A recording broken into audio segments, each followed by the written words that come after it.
أعوذ بالله من الشيطان الرجيم. سابقوا إلى مغفرة من ربكم وجنة عرضها السماوات والأرض وأعدت للمتقين. آج جمعۃ المبارک ہے، رمضان المبارک کا یہ دوسرا جمعہ ہے، اور آپ سب لوگ 11واں روزہ رکھ کے آج مسجد میں نماز پڑھنے کے لیے تشریف لائے ہیں۔ اللہ رب العزت ہمارے پچھلے روزوں کو قبول فرمائے اور آئندہ ہمیں رکھنے کی توفیق عطا فرمائے۔ ذرا سوچئے کہ رمضان کا تیسرا حصہ کس قدر تیزی سے گزر گیا۔ باقی ہمارے پاس 18 دن ہیں یا 19 دن ہیں، یہ اللہ تعالیٰ کو معلوم ہے، کیونکہ آج تو 11واں روزہ ہے، اس کے بعد 19 دن ہیں، اگر 30 ہوں تو یہ 18 دن ہیں اگر 29 بنتے ہوں۔ اللہ رب العزت نے فرمایا کہ ایک دوسرے سے آگے نکلو اس مغفرت کی طرف اور اس جنت کی طرف جو اللہ تعالیٰ نے تیار کی ہے۔ اس جنت کی چوڑائی زمین و آسمان کے برابر ہے۔ اب تک 10 روزے جو گزر گئے، ہم نے اپنا جائزہ لینا ہے کہ ان کے اندر ہم نے کیا پڑھا، ان کے اندر ہم نے کیا کیا۔ ایک بندے نے قرآن مجید کی تلاوت ان 10 روزوں میں کہاں تک کی ہے۔ مبارک ہو اس بندے کو کہ جس بندے نے ان 10 روزوں کے اندر قرآن مجید مکمل کر لیا یا مکمل ہونے کے قریب چلا گیا۔ مبارک ہے اس بندے کے لیے کہ جس بندے نے ان 10 کے 10 روزوں میں روزانہ یا اپنی طاقت کے مطابق اللہ رب العزت کے راستے میں خرچ کیا اور دل کھول کے خرچ کیا۔ اور مبارک ہے اس بندے کے لیے کہ جس نے ان 10 روزوں کے اندر سحری اور افطاری کے جو خاص اوقات تھے ان میں اپنے رب سے دعائیں کی، مغفرت مانگی، بخشش طلب کی۔ اور مبارک ہے اس بندے کے لیے کہ جس نے 10 دنوں کے اندر زیادہ سے زیادہ کثرت کے ساتھ اس نے نوافل پڑھے، اللہ تعالیٰ سے دعائیں کی۔ اور مبارکباد کے مستحق ہیں وہ لوگ کہ جن لوگوں نے ان 10 دنوں کے اندر مسجدوں میں زیادہ سے زیادہ وقت گزارنے کی کوشش کی۔ فجر کی نماز کے بعد اشراق، ظہر کے بعد، عصر کے بعد، اور اسی طرح عشاء۔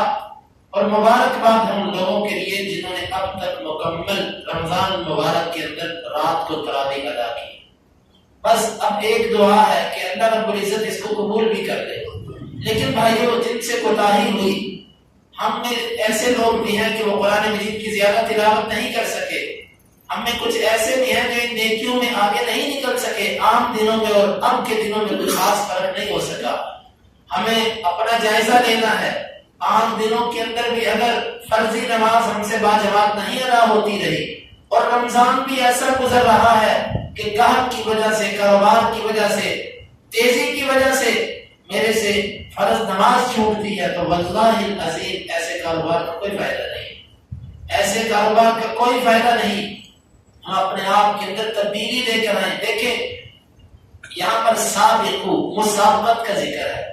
مسابقت کہتے ہیں ایک دوسرے سے دوڑ لگانا، اور عربوں کے ہاں وہ گھوڑا، بلکہ ہر جگہ وہ گھوڑا جو دوڑ کے لیے ہوتا ہے، اس کی ایک خصوصیت ہوتی ہے، وہ یہ ہوتی ہے کہ شروع میں یہ دوڑتا ہے بڑے اعتدال کے ساتھ، سارا زور اپنا شروع میں نہیں لگاتا، یہ دوڑتا ہے، جو اس کی منزل قریب آتی ہے اس کی دوڑ تیز ہو جاتی ہے۔ اور ہلکے گھوڑے کی نشانی یہ ہوتی ہے کہ وہ 4 شروع کے اندر وہ بڑا تیز دوڑتا ہے، اور جیسے جیسے وقت گزرتا ہے اس کی منزل قریب آتی جاتی ہے، وہ تھکتا جاتا ہے، وہ پیچھے رہتا جاتا ہے۔ عمدہ گھوڑے کی نشانی یہ ہوتی ہے کہ جیسے جیسے اس کی منزل قریب آتی ہے اس کی دوڑ تیز ہوتی جاتی ہے، وہ اور بڑھتا جاتا ہے۔ رمضان المبارک کا ہر آنے والا عشرہ پہلے عشرے سے بہتر ہے۔ پہلا عشرہ گزر گیا، اب درمیان والا عشرہ ہے، خیر الامور اوسطها، درمیان والا عشرہ، یہ عشرہ بڑا افضل ہے، اور اس کے بعد آنے والا عشرہ اس سے بھی افضل ہے۔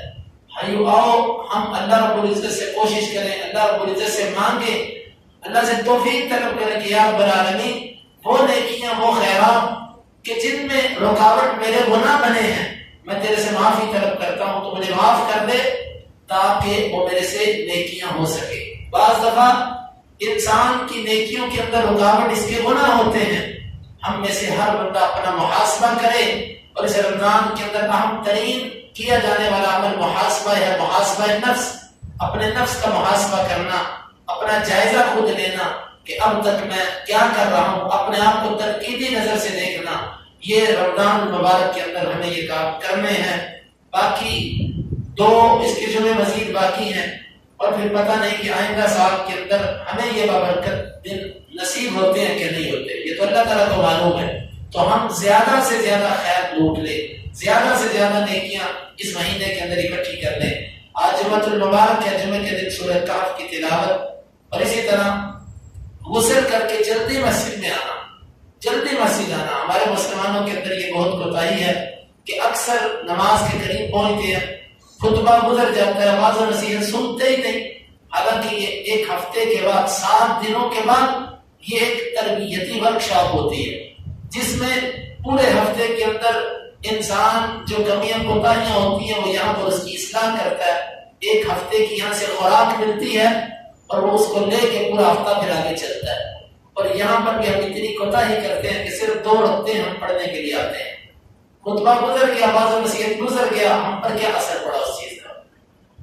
وقت سے مسجد میں آنا، زیادہ سے زیادہ نوافل پڑھنا، اور بہت زیادہ نبی صلی اللہ علیہ وسلم پہ درود پڑھنا، کثرت سے جمعے کے دن درود پڑھیے، ابھی سے شروع کیجئے اور غروب آفتاب تک کثرت سے درود پڑھتے رہیں۔